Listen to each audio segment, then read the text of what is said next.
And we are live. Everything's rolling. So, Maria, is your island open? If so, come over to the airport. Whichever way, I can also wait as well and ask you a few questions. I know some folks like to get settled before the question asking. Now let's get into the questions as I open up my airport gates. So you mentioned about kind of being a little like, oh, I keep Animal Crossing to myself. And you've seen folks like talk more adamantly about it, and you're very curious about this project as well, which I'd be in the same spot. I would never have pictured myself creating a project on Animal Crossing just because, yeah, this is kind of a guilty pleasure. uh, would you like to speak more on like your relationship to Animal Crossing? And then also, I know you mentioned about your friends inspiring you to do better on your island, so that shift in wanting to invest more time in it too after seeing other people talk about their islands. Yeah, we'll start from there. I remember around like April of 2020 last year, I had a friend who got into it and just kept talking about this game. And I had no idea. Honestly, I didn't even own a Switch at that time. And I thought, you know what? If she really likes this game, I want to get into it because we have so much in common. She's a good friend of mine. And if she's this excited about something, I want to get into it. So, the hustle though to find a Switch at that particular time was ridiculous. It was funny. The dental assistant at my dentist gave me the scoop. She was like, you got to check Fred Meyer every once in a while, and they might have one in the back. So I went to North Portland to go find one, and lo and behold, they had it. But it was a hustle, like Target, everywhere you can find it. But it was my friend and me just on Animal Crossing together in the beginning, like talking on the phone and then going to each other's islands. And it was a blast. I hadn't seen her in months either. She lives in Seattle. And so this was one way for us to hang out initially at the onset of COVID when we didn't know like when we would hang out again. So that's kind of how our Animal Crossing evenings were born. And I think for like weeks on end, it was like a friend thing where my friends were also logging in. I was finding out that people had been playing for like months already, and I had no idea. So I was like the late bloomer. I was like living under a rock. But once everyone exchanged like friend codes, we made it like a date to hang out on each other's islands after work. And I think that's how it blew up for me. And slowly people started, moving away from the game, or a lot of things happened for most of us where it wasn't like exciting anymore. But, for some reason I kept going. And then my island, I felt like kept getting better. Yeah, as you're talking, my mouth is like, after seeing like the airplane view of your island, I'm like, damn. Oh, and the little Welcome. logos on the street. Oh, I'm so Welcome. excited. Yeah, my island got better, but unfortunately, people stopped playing. And I wish I could show people my island all this progress that I had made. Oh my gosh. Well, now you get to. I'm so wow. They're actual streets too. Yeah. What do you expect? I'm a transportation planner. If there's one thing on my island that I'm going to invest in, I'm going to design the streets and, excuse all the other bare areas. But I, of course, would start with the road network. Are these for me? Yes. Oh my gosh, Okay. your outfit. You look exact. Oh my gosh. It's such a mood too. The all black, but it's like grayscale. Oh, so clean. Oh my gosh. A dance move. Yes. Gotta do it every time. It's a new one. Yes, so please let's start with the transportation also aspect. Sure. Yeah, let's do that. Well, I think when you get your island from the beginning, it's so bare. There's just grass everywhere and mountain formations that you don't know what to do with. But as soon as the features unlocked where I was able to really customize the land, what I did was like build out the street system. Of course, I had to move all my neighbors around, displace people here and there, that's what transportation does, right? But eventually everyone got settled, and I wanted to apply a lot of the principles that I cared about in planning and community development. And I think one of those things was kind of forming this densely packed in community, trying to have everybody live really close to each other. And so that's how my grid system was born. If you check out the map, you'll kind of get a quick scan of where everything is at. And I placed homes in close proximity to each other to some degree. But this is my first transit stop when you arrive. It's as close as I can get to a transit stop, but people have done more intricate things. But you've got the bench, the good lighting, some snacks, and a nice little sign to indicate that this is where transit stops. You'll have to use your imagination though. So I think this is what you'll expect for transit stations across my island. So. Oh, please keep going. Yes. Yeah. Talk as much as you want. I know. We'll do the island tune. I also wanted to mention back here at the beginning. Sure. This pole, the electricity pole. Oh my gosh. I know. The utility pole just had these pleasant details to it. I realized too that utility poles vary by island. So my friend, she had these type of utility poles with these labels on the side. And then I noticed that from my Nook Miles redemption, my utility poles were pretty plain. Like they might have had like a few symbols, but I think that's what makes the game fun, is you'll discover that your friends have items that you don't obtain unless you barter with other people. And I thought that was really cool. So of course I had to check out all my friends' utility poles and realized, they had some commodities that I wanted. And so we did some exchanges. So for comparison, this one right here, you see how it's pretty plain. Yes. So that one with the little details had to be up front because I enjoyed those little things about it. And then this emblem. Yeah. Got these little manhole covers. And in Japan, depending on the neighborhoods that you're in, you'll notice these unique characteristics about their manhole covers. And one of the things I did when I visit there was to just take pictures of all of them. It seems so ordinary, like, okay, there's sewer covers, who cares? And in most cities, like in the United States, you might see the city's name on it, might just be like some plain pattern. But in Japan, they had all kinds of elaborate manhole cover designs. And so in Animal Crossing, I was pretty excited to know you could customize them. So this one is like one way to welcome you to this little urban oasis that I've created. Maybe semi-urban. It's not as dense as I would like. But this here is like my little prized possession. Is my Capricorn statue. I'm a Capricorn, so it would be fitting to have this little token of my astrological sign, or one of them here. That's my sun sign. It's Pashmina, one of my faves. Pashmina is a Capricorn and a goat, so nice little details. Do you dress your neighbors? No, they just had this style, which is why I think they're keepers. I may have passed down some sweaters to them that I thought would be suitable so that everybody could be extra stylish. But yeah, we kind of marry each other a little bit. This place is a work in progress. I wanted to extend the plaza a little bit. I think the plaza was the center of life on the island, at least as I was introduced to it. So I thought this is something I wanted to design further. So I spent some time trying to find a flooring design that would have some continuity with the plaza's flooring.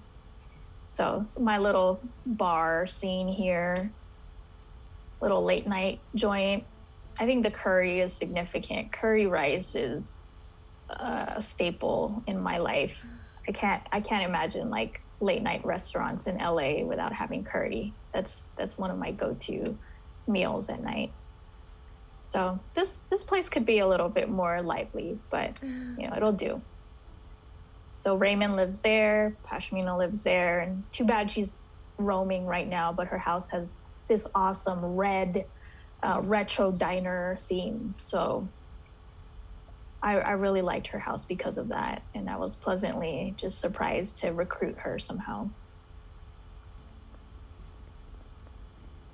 So you mentioned that LA, I forgot, yes. You're from LA, right? So I Yeah, know the last yeah. island I was on, B really took Portland into their islands. So what's your inspiration for like, or guess what? Oh, I did not know you could sit. So one of those reactions that allows you to sit. What? Yeah, I think my island is inspired a little bit by LA, which is my hometown, Manila, my birth home, and a little bit of Portland. I just wanted to pull the best of the places that I liked and maybe integrate things about places that maybe don't exist that I wanted to bring to life. So this is this is like a combination of all of that. But it really is like um, a little land that I felt like would make me feel at home. So a little bit of nature, a little bit of rugged areas, and in this urban space with transit and paved roads. But this part here, I had to scramble a little bit to put this together. I think one of the newest things with the update was the ability to grow vegetables, and I've been waiting for that. I know that was a rumor for quite a while. People were talking about, the potential for growing vegetables on the island because pumpkins, right? Pumpkins came first, and then people wondered, could we get anything more than that? So I was excited to see the carrots, the tomatoes, the potatoes. Thank you for watering my garden. Of course. Apparently it I think helps with your watering plants. does like increase the likelihood of your produce tripling. Yeah.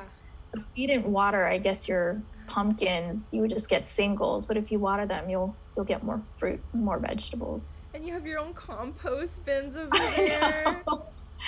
I know. We have a good waste management system here, or at least we try. We try. Okay. And it's good too. I mean, if you have junk in your pockets and you don't want to sell it at Nook's Yeah. Cranny, you just toss everything in the trash and free up some pocket space. That's Maddie. Maddie actually reminds me of my actual dog. So it's nice to see her here. It makes me feel like my dog is around Aw. too. I had to create this space because Pico and Genji's homes just felt like they needed their own neighborhood. So this is like my little oasis for them. But did you get to see this plant over here? If you step up to it, you can read some of the wishes. So I like that.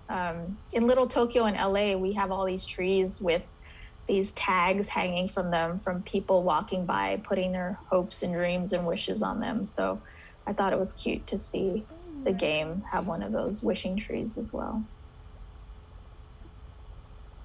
I hope someday I have a bigger lawn to tell folks to get off. That's probably one of my cranky villagers, my only cranky villager, Gruff. Oh, wow. This is a little happy space. I like the light here. Yes. I think it was hard for me to decide like how realistic I wanted this place to look like. But I realized like you just can't. A lot of it is just gonna look fake and you're gonna have to deal with the floors not looking the way you want them to. But this is my little space for them.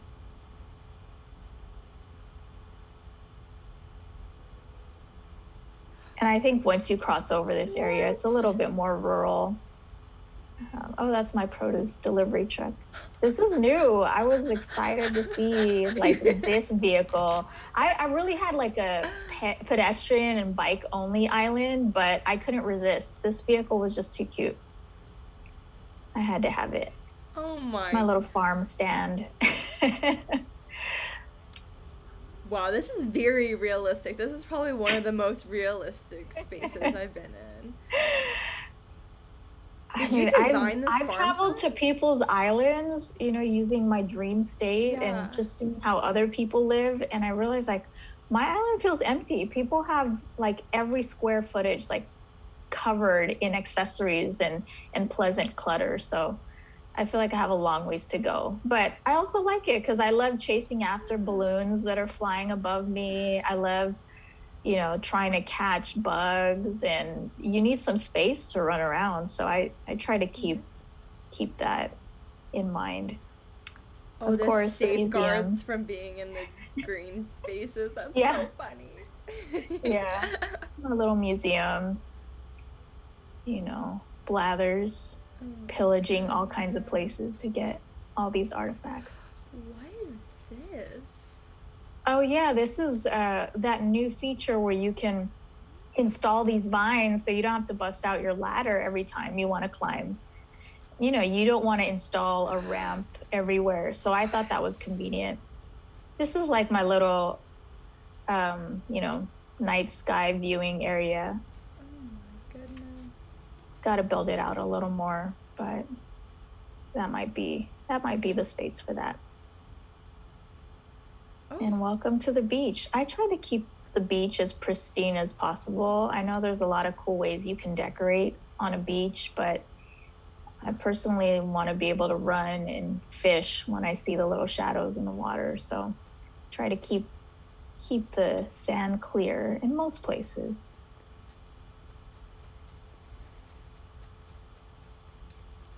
Yeah, I would have to say like my favorite beach in the world is El Nido Islands in the Philippines, and it's going to be a long time until I get to go back there, but this is my little island paradise.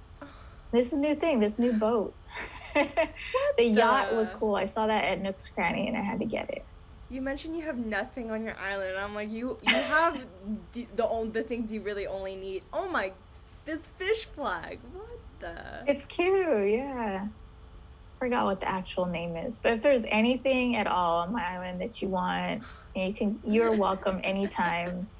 I'm always leaving my gates open in case anybody wants to come back to the game.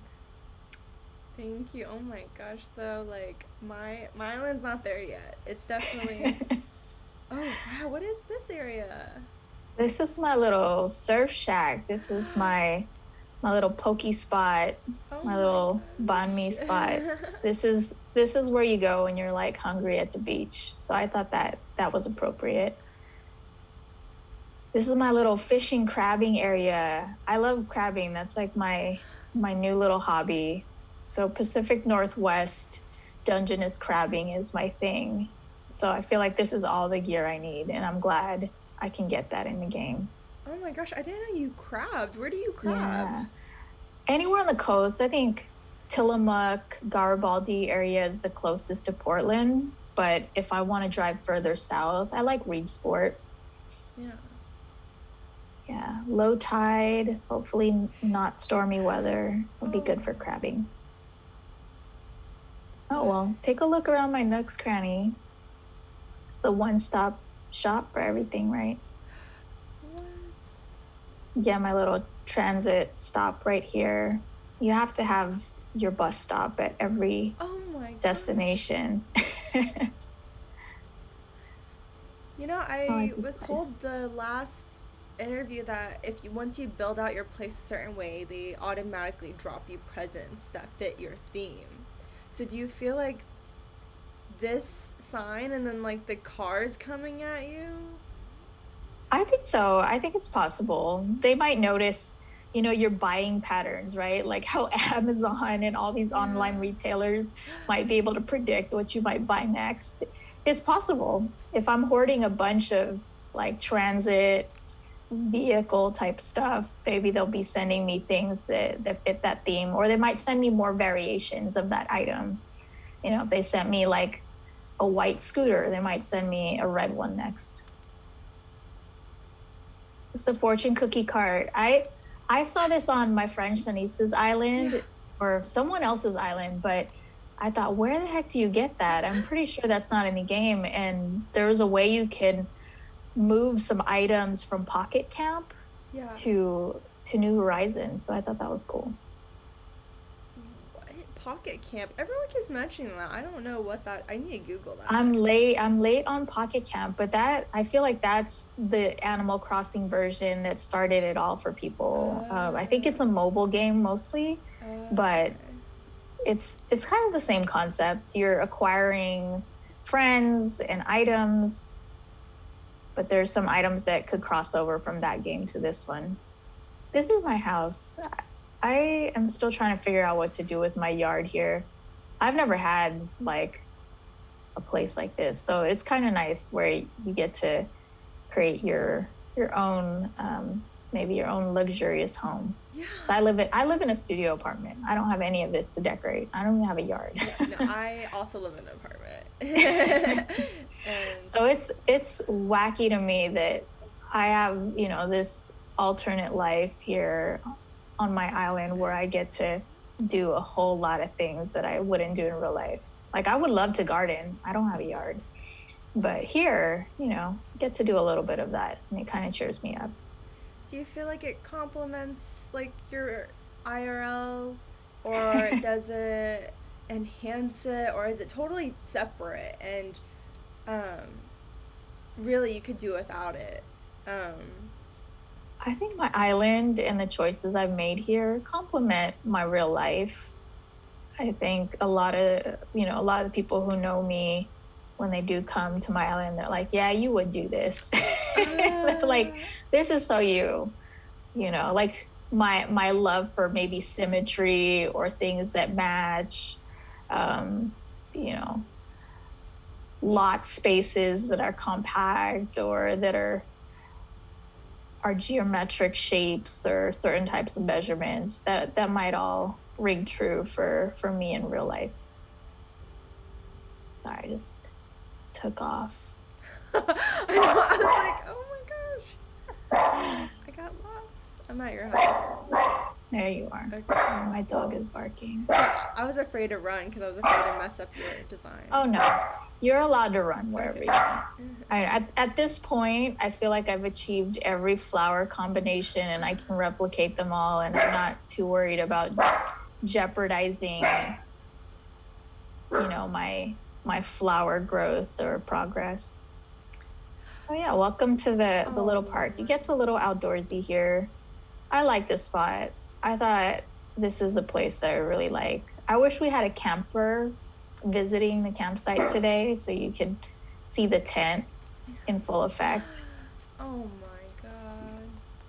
What the... Oh, I love that feeling. Like you go towards this rock and usually it stops, you know? But it curves. That's such a nice feeling.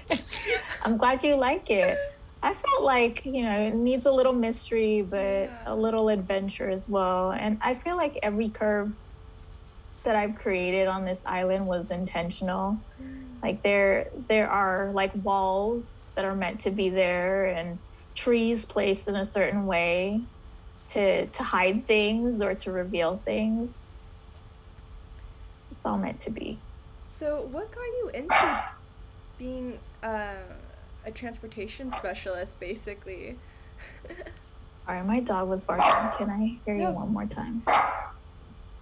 Is your pup okay as well? He's fine. I live on the first floor, and sometimes around this time of night, there's just a lot of activity, and he gets agitated. That makes sense. Marty? Especially after work. Where are you, Marty? Sit right here. All right. Sit right here, Marty. Okay.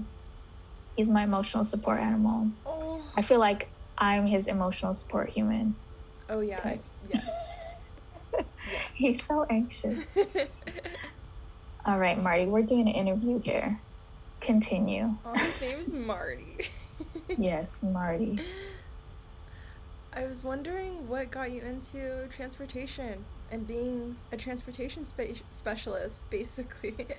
And Yeah, that's a good one. I've had some job interviews lately, so this oh, this feels familiar.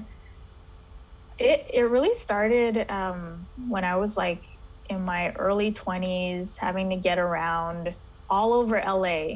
Um, I had this experience of having to travel like 2 hours to my internship via transit. It was like an unpaid internship at UCLA, and I needed to get there every day. And I would just be so exhausted and I would cry thinking, why does this have to be so difficult? Why does it take me forever to get to some place I need to be every day? On top of that, like sexual harassment, people catcalling me on the bus or at the bus stop. And just getting to where I needed to be was so hard. And when I was a kid, my mom would drag me on the bus. We'd go to the dentist, we'd go to her job, do all this stuff. And I think as a kid, it just felt like just a normal thing. But as I got older, I realized like, why does it have to be so hard? And you know, as I got older, I also really sought connection with people and trying to figure out like there has to be like other people who care about the same stuff. And I joined this organization called Multicultural Communities for Mobility, and they're called People for Mobility Justice now. Just a bunch of folks who like want to fight for mobility justice, like make sure that people of all ages, abilities, races, and different lived experiences can get where they need to go safely. And for me, like riding around on a bike was super liberating, but also like scary as hell. But I decided like the way I can get around my city pretty easily was to bike around and to also put it on the train or the bus. And I could get farther in a cheap way, but I felt like I had to risk my life every single time. But from then, I just really felt like there's so much I can do to change how I get around, how other people get around. And it doesn't have to be this hard and unsafe just to get where you need to go so that you can make it in life. Like whether it's school, work, the hospital, your friend's house, like all these places we needed to be, it shouldn't be this hard to get around. So anyway, I think that evolved into a career eventually. Like I went to school for it. I feel like in my 30s, I decided to have a career change. And, I think right at 30, I decided to go to PSU for the Master's in Urban and Regional Planning.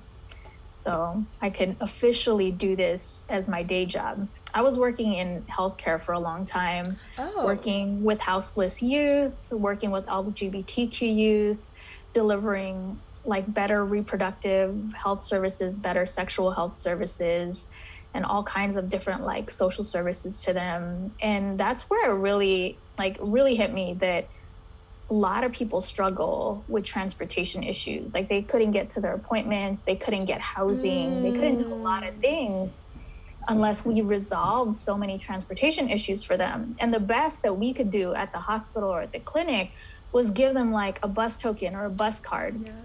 But for other folks, like, that was only like a small like relief for them. Yes. Other people were just struggling with like housing and finding housing close to their medical services. And transportation for me day in and day out was something that I was hearing from young people that was like a big issue for them. So I think young people really taught me at my job that I needed to work on this. And, we needed to prevent transportation inequities from happening by creating a better system. And young people I felt like they were the most impacted by a lot of the issues that were going on in LA transportation because I saw how it affected them every day. Mm-hmm. My rock garden. Oh, yes. Like this is like a nice little backdrop. I just stare at the sky. I'm just amazed at the graphics. I think the sky is like one of my favorite things about this game. But so you're a stargazer in terms of you like the I shooting am. star part. Would you catch stars all night and then replay the night? Because sometimes I do that. Yeah. Yeah. I feel like the shooting stars were like really unknown to me until my friend pointed it out, and she started having Oh, these like star catching parties at her island, and I thought it was so much fun. But at some point you get too many of those yellow ones and not enough of the unique stars, other big stars. So I thought it would be easier if I somehow manipulated these rocks into falling into place here. I was It gonna was a ask labor that. of love. It was a labor of love Cause to get it here. yeah, my physical therapist was literally like watching a video of how people would cover their whole island with certain things, so then their rocks would grow in a certain spot to be Yes. able to find their rocks easier for money and like gold, the gold rocks Yes. and stuff. But That you is did it for a accurate. rock garden, it seems like, and it looks aesthetically pleasing. Like it's not. So you went through that whole process then, I right? did. I did. Wow. And you know, the sad part is, even if you do it like this multiple times and you get it close to what you want, you're always thinking, gosh, it could have been better. Some people put it in like a rectangular formation or all linear. They're all just right next to each other. But I thought this spacing would work so that I could, use my shovel, hit the rocks, try to extract all the resources in the most efficient way possible. Or I could run around the entire island trying to find every single rock. But if they're all in one place, I feel like that all of that work to get them here would be worth it. And it has been. Um, I learned it from my friend. I went to her island once and she had filled her entire island with mannequins. I was Yes. wondering, like, what the hell are all these mannequins doing all over your island? But if you put these mannequins all over the island, or any object actually, it would keep the rocks from spawning in those spots. So if you cover every inch of your island except this area, it would be likely that the rocks would fall here when they would spawn. After you crush the rock, Yeah. it would like regenerate the next day. And I kind of borrowed that technique a little bit, except I decorated my island a little bit more and I would use fewer mannequins, but still the mannequin method as she had showed me worked. And so here are the rocks. Oh, my It's little so volcano. This was new. This was a new little what feature. the? You have such big objects. Like they're very grand. I like it's simple and then boom. Yeah, I saw that and I thought, what am I going to do with that? The one I got from Nook's Cranny was actually like a white volcano for the winter time. What? And so I had to customize this so that it would be a different color. But I Oh like that. my It's gosh. cute. Um, I don't know if I mentioned, but I ended up setting up my island to be in the southern hemisphere. So here we are in November. I think it's springtime. Oh my gosh. I didn't even notice that. Cuz I'm in Yeah, I October. realized my friends obviously like all set it up in the northern hemisphere. And I think my first time I set it up was like that. And then I realized, no, let's start all over before I get too into it. And I wanted a southern hemisphere island. And so that's intentional too, so that if my friends wanted to catch bugs and Yeah. fish, that they could fill out their Critterpedia with bugs, from another Oh. time of the year. And I think it would be more efficient for them to catch everything if they could visit a southern hemisphere island. And so that's what I did. Oh my gosh, that's genius. But honestly, this is like my favorite time of the year. I don't know if you've talked to other folks who've expressed that the snowy time is like their least favorite time, Yeah. because it's my least favorite time. I think the ground, everything is just it's just hard to design when everything's covered in snow. It just doesn't feel the same. Yeah, so what does your house look like? Yeah, let's come in. And yeah, the last interview I had, B was like not okay with the rolling of the snowman because it had to be like perfect and then not perfect. I don't know. I haven't been to snow yet, so I don't know yet. Yeah, I think the snow season, I think the snowballs are interesting, and then you get over them real fast. Yeah. Real fast. And plus, like, I think the incentive for rolling the snowman is to get like snowflakes and snow recipes. But even then, I never enjoyed building those things. I didn't really like the snow furniture because they would only look good during wintertime anyway. Yeah, you finished your museum? I finished my You're museum. the I caught first person I've met who's finished their museum. Yeah, I don't know if I should be proud of that. That means I've played like hundreds of Oh hours, no! but I mean, I feel like people can play hundreds of hours to spend most of their time doing oh other yeah. things. Yeah, yeah. Oh, So I do love fishing though. I think that's like one of my favorite parts of the game. Seeing the different types of species. So I got to do that. And when you fish on your friends' islands in the northern hemisphere, and then I fish on my island in the southern hemisphere, I feel like I cut the time in half to fill out my museum. And I just had to do it. I think the aquarium in the museum is like the most beautiful feature of the entire museum. So I wanted to see all of it filled. But this is like my ordinary little home. I was like trying to figure out, what do I do with furniture that I've gotten, but it doesn't match anywhere.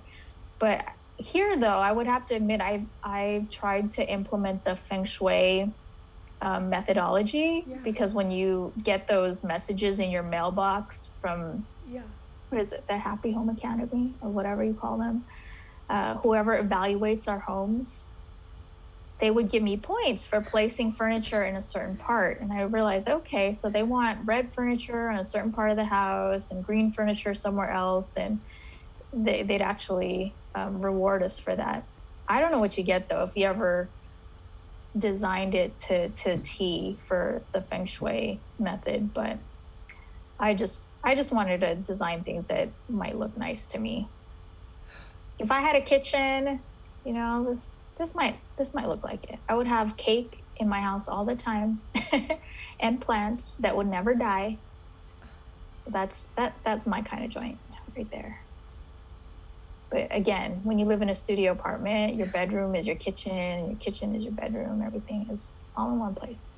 So, what are your thoughts about thinking of Animal Crossing as a digital altar? I know that there's the traditional altar with a table and it's in a space, then you do specific rituals on it. Um, but thinking about Animal Crossing as like the table, your island's the table, and then the little stuff you do being the rituals like gardening, fishing, fixing For up your sure, home. absolutely. I think it's like a digital model of the types of like routines and self-care and meditative things I would do in my real life. There's something about Animal Crossing, I think, just for me at least, something that's so soothing and relaxing about it. I battle like anxiety every day. I have to deal with like a really stressful work environment. My job requires me to use my brain in ways that makes it hurt all the time. And I think Animal Crossing allows me to like let go of a lot of those things. Playing on this at night makes me feel really relaxed, and I can go to sleep. And I think the things that I put in here are just important artifacts to me in a way, like the art that is aesthetically pleasing to me, or the design that inspires my work, or the way that my work inspires this design. It feels like a scrapbook, or again, like that digital altar, this space, a collection of all the things that are pleasing to me, or that remind me of my identity and the things that I like. I think even my villagers somehow reflect my circle of friends in real life. Like, I really wanted to recruit and keep villagers who had a spunky attitude, who were reflective, who were sincere, and some of the dialogue that they say is just it's so cute to me, and I really like that. So No, I think down to the details and just the human environment of this made up world, there's something about it that I feel like it's just a good snapshot of of my life and my desires during such a tumultuous and scary time.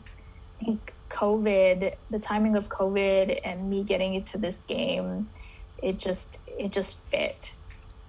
I was gonna say I've never thought about Animal Crossing as a scrapbook, and then also getting into the idea of like your island reflecting your inner selves, multiple selves, is also a Mm-hmm. really great topic. Mm-hmm. And that with Animal Crossing you can always change it up, and then there's so much space on it that you can make it. I think so. And you could also start all over. I think we evolve as game players too. Yes. Like my first iteration of Animal Crossing, like the first few hours of it, building my island, realized like, oh, I didn't know we could have put more thought into picking our island formation or the hemisphere, and that all of those things might have like different implications for how your island plays out. And I think it's okay if you want to start all over. Maybe some people who've gotten far along, they wouldn't, but I think I would. I wouldn't feel like I've lost too much if I start all over. But I think now that there's some kind of sentimental value, though, to some of these things, which might make me think twice about it. I've invested a lot of time into it. And, I think that collecting a lot of these items too, it's so unusual that there's something personal about that. Tell me more about this room. Yeah, I've gotten a lot of duplicates of the artwork. I think most of the art I've acquired from Red, they were like fake, or I've learned to spot the fakes, but this might be like my little trophy room. I think some of the art back here is my favorite stuff. The plaques here are the things you've earned from what is it, from some of the challenges, or maybe just like collected over time. I want to continue decorating it. I feel like every Filipino home that I've been in just always had like this room with random stuff, and I want my room with random stuff. I feel like every Filipino household in my life always had like souvenirs from places, and a good story behind it. So this is kind of like that for me. I think the Statue of Liberty was just kind of funny to get from Gulliver, because he always gives me sombreros. Like every time, like, Gulliver, damn, I help you every time. I catch these little clams for you, and you're gonna give me another sombrero. Like, what are you trying to do? Like all the cultural appropriation in these gifts. Like, I can't even wear this sombrero. It would not be right. So he gave me like this statue. I thought, all right, okay, you might be speaking to the urban planner in me, trying to collect some of these American relics. But I swear, Gulliver just always gives me sombreros. And I thought, doesn't he have something else in his stash? There must be some kind of glitch. So this little place, I think it'll eventually be like my workshop. But what I do like, though, is my kitchen downstairs. Also, what's the back room before we go downstairs? Oh, yeah, the bathroom? The back room. Oh, the back room. It's the bathroom. Oh, the bathroom is... Mm-hmm. I've also noticed there's so much musical instruments in every room. What is your relationship to music as well? I mean, that could just be aesthetic, but I feel like there's something there. Oh my gosh. I feel like I've had so many past lives and just so many jobs. I've just had a lot of lives, a lot of careers, but my tie to music is when I was in undergrad, I used to throw hip hop shows every other Thursday. So I would always do this open session. We would call it Session A, open mics, open tables, open floors, open minds. And I would just, with my friends, we would just put all our DJ setups together. We would try to get some local artists to come and perform, and try to basically use school money to help pay artists. It was like a huge underground scene in LA of artists that, would never have like the big concerts, but they were super talented, and we wanted to create a space for them to perform. So I think I've always had like a special place in my heart for music, even though I'm not like musically inclined in any way. But it's a big part of my life. A lot of my friends are musicians. But I was a music journalist at one point in my life. I thought I was going to be a journalist as a career. That's what I went to undergrad for. I did journalism and political science. And I wrote for magazines, hip hop magazines. I would, interview artists all the time. That expanded. You're just like, oh, I used to be a music journalist, and then, oh yeah, hip hop. I know. I grew up, you grow up in LA and you're close to Hollywood. You think that you're going to have some kind of career in that. And I love music a lot. I would go to every concert, every show. I would follow it so closely. So at the magazine, my beat was, it was hip hop music.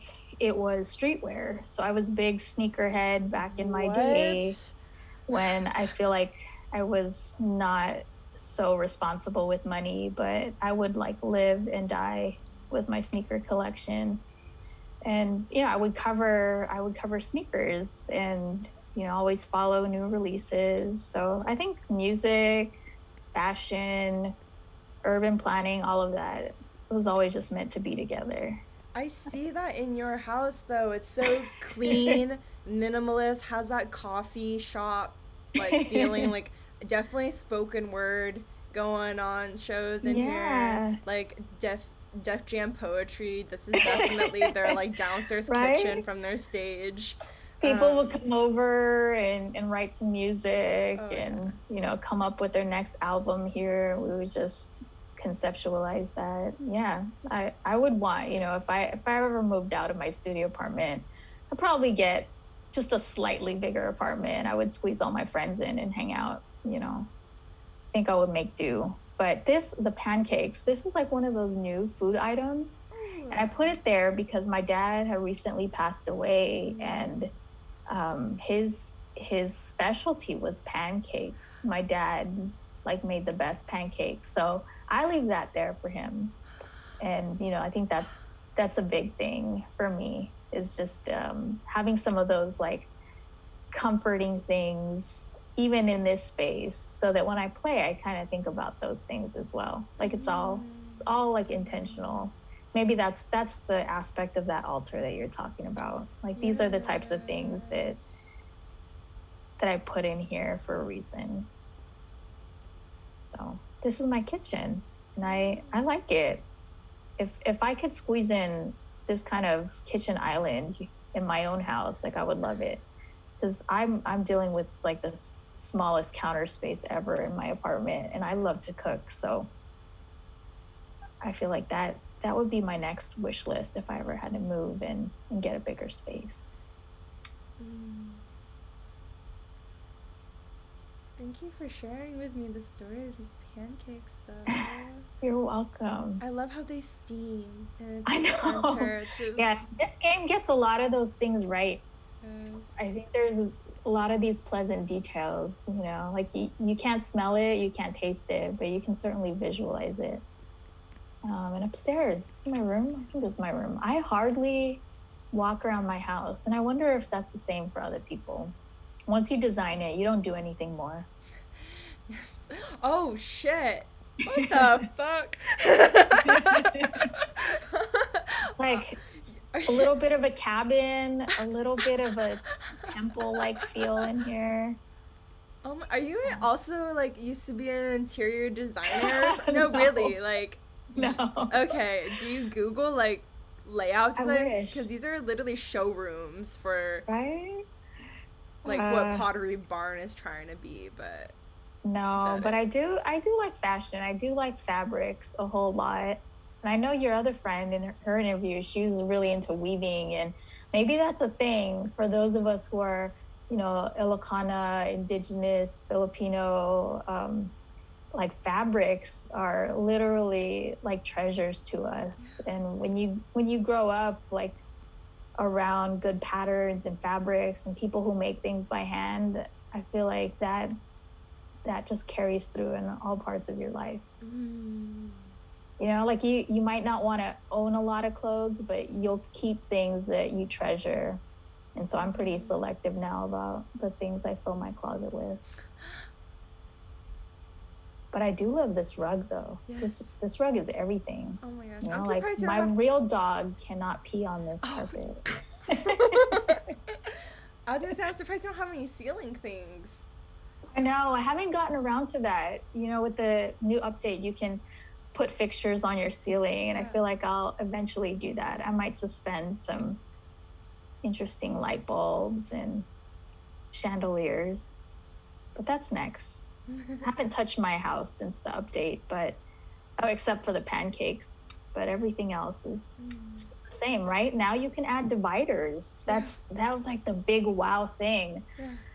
Prior to the update, people would just, you know, flip the rock climbing wall and try to create a room divider, or they'll try to create all these illusions with other furniture to make room divisions. But with the update, you have actual room dividers, so you can split this room into like 2 bedrooms if you wanted to, and put a little bathroom in the corner with a wall.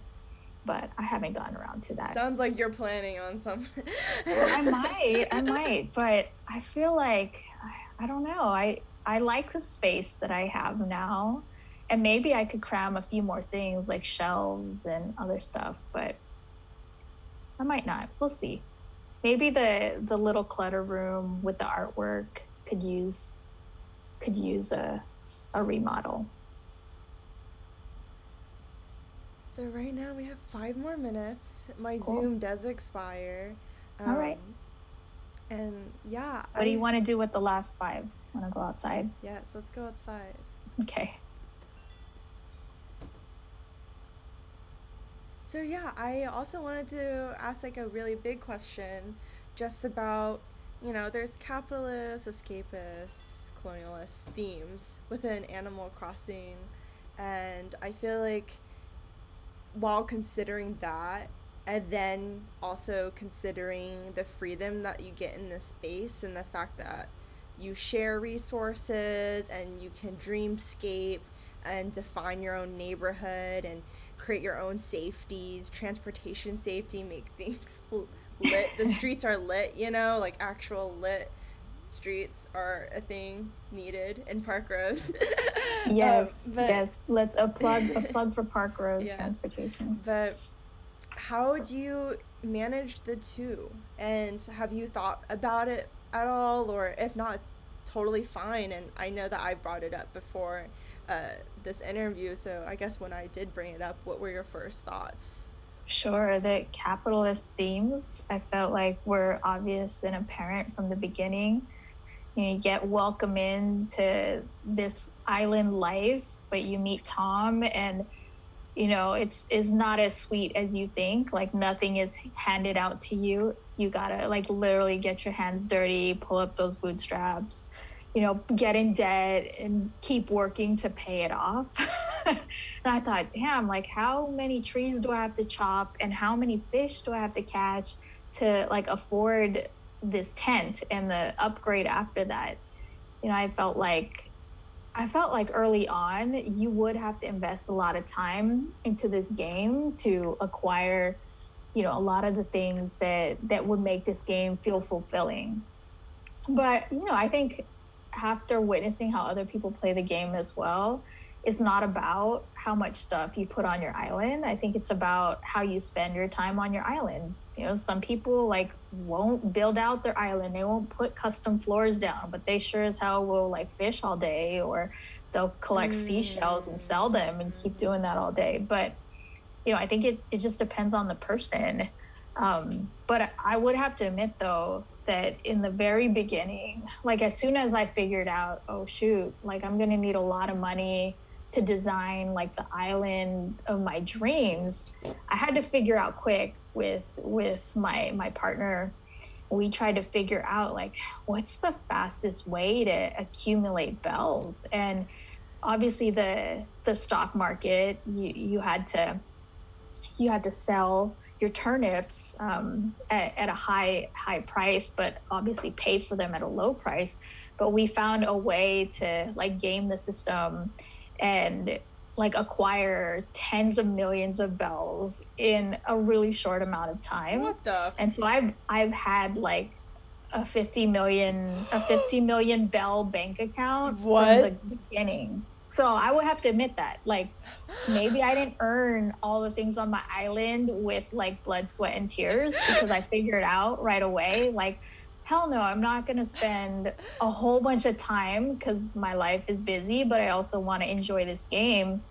And so once I padded my bank account with all of that, I felt like I was more efficient. And I think that's true in real life. People who are like born into wealth and just have like a big ass bank account from the jump, like, you think they're doing all these unpaid internships and like grimy jobs and, doing this kind of hustle? No, like, they get to have hobbies and stuff without even like worrying about how they spend the rest of their time. And I think that felt really true for this game for me. Like, I wanted to get as many resources as I could so I can enjoy it.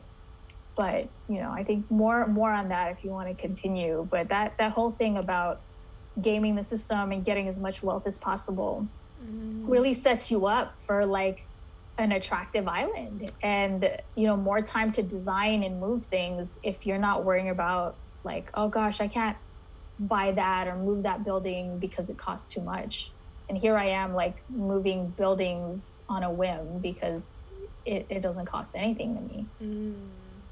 So like my confession at the very end, it just puts a damper on all of it. But I didn't plan that. It just came out. Way to name the systems at hand on your islands, but at the same time, your island's beautiful. It was worth it. Thank you. It was worth it. Yeah. I felt like I would have been like catching bugs for dollars, for hours and hours on end. But, when you do game the stock market, as this game encourages you to do so, I think the outcomes are different for people once you figure that out. But thank you for visiting. Thanks for bringing me lots of gifts. Of course. I didn't even open them. I will open them when you leave. Anyway, come back again. I will. Oh my gosh. I'm going to text you and be like, on my way over. I know. We'll walk through everything, and, I'll be your personal shopper. Oh my gosh. I got all the things for you. Yes. I can help consult on your island if you need a transportation specialist. Yes. Oh my gosh. We'll figure it all out. 50 million bells an hour. Yes. All right. Thank you. Thanks for coming by. Thanks for having me. Thanks for having me. Oh my gosh, spending an hour of your free night talking to me about Animal Crossing. Oh, you got it. You got it. See you in Park Rose. Yes. Alrighty, well, good night. Good night. Bye. Bye, Mia.